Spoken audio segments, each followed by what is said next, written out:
What we're going to be talking about here is how to factor simple quadratics. For the most part, we're sticking to ones with a leading coefficient of 1, like this one.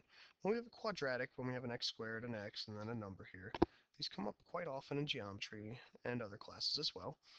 And when we want to factor something, if we look at like a number, 18, and we create a factor tree, we say, all right, we want to break it down into all the things that we can say this times this multiplies to 18, like 9 times 2. Now this one can be broken down further, which sometimes ours can too. This is 3 times 3 times 2. And it's completely factored when it's down to its prime numbers. Well, that's the way we're going to do these. We're going to break this down into two things that multiply to give us that. And this is kind of a reverse FOIL technique. So when we look at a leading coefficient of 1, we know that the leading numbers in each of these binomials is going to be 1x. Now, the numbers that we need here and here need to multiply to 6 and add up to negative 5.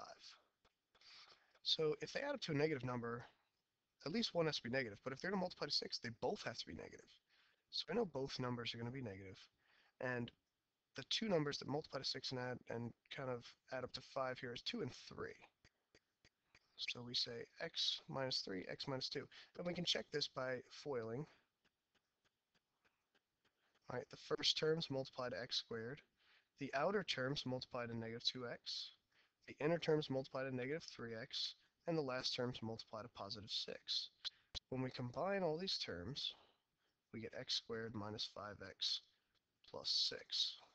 So this is our solution. This is just a check down here. So our solution is x minus 3, the quantity, times the quantity x minus 2. Our next problem here, we look and say, oh no, our leading coefficient is not 1, so this is going to be a little bit trickier. Which it could still be factored, but this one is a special case because we can actually factor this down a little bit before that. We can factor out a 3 out of each of these. They're all divisible by 3, so it's 3 times x squared plus 7x minus 18. Okay, and just like we did with the 18 on the last page where it was 9 times 2, that's not finished because this 9 can be broken down further. This quadratic right in here can be broken down further. So this is going to become two binomials multiplied together, and we say leading coefficient of 1x, so we can use those x. And we need two numbers that multiply negative 18, add up to 7. So I know it's going to be one negative number, one positive number, to make a negative number when you multiply. And since this is positive 7, I know the bigger one's going to be the positive number. So I'm going to try 3 and 6. Positive, that adds up to positive 3, not positive 7. How about 2 and 9? Ah, there we go. Negative 2 and positive 9. Positive 9 will do it. So we say minus 2 plus 9. And now that's factored.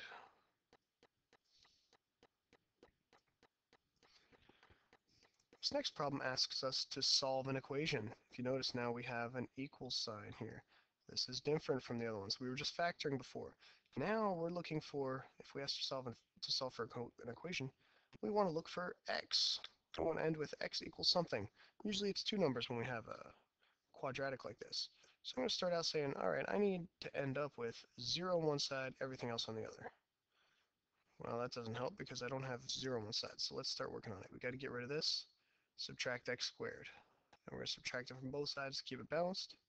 So that's x squared minus 72. And these cancel out. Now I subtract 6x from both sides.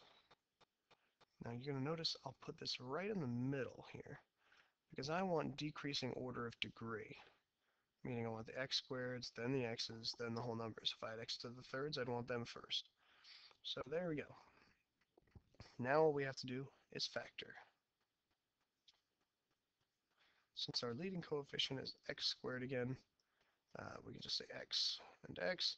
Now we need two numbers that multiply to negative 72 and add up to negative 6. Now we know it's going to be one negative number, one positive number because they multiply to a negative.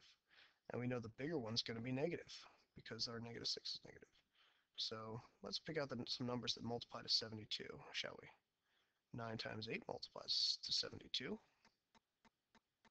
Okay.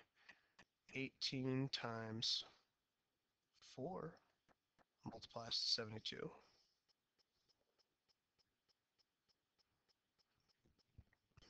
12 times 6 multiplies to 72.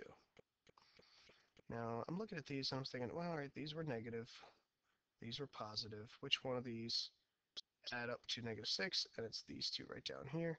So it's x minus 12, x plus 6. Now all we have to do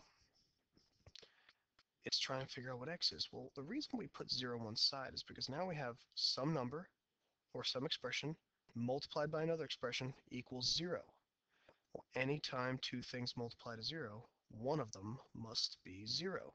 So either x minus 12 equals 0 or x plus 6 equals 0.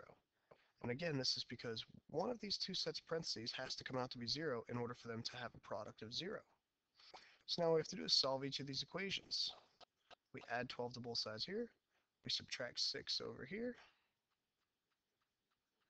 and we've got our two values, negative 6 and 12. You'll see it like that very often. All right, fantastic.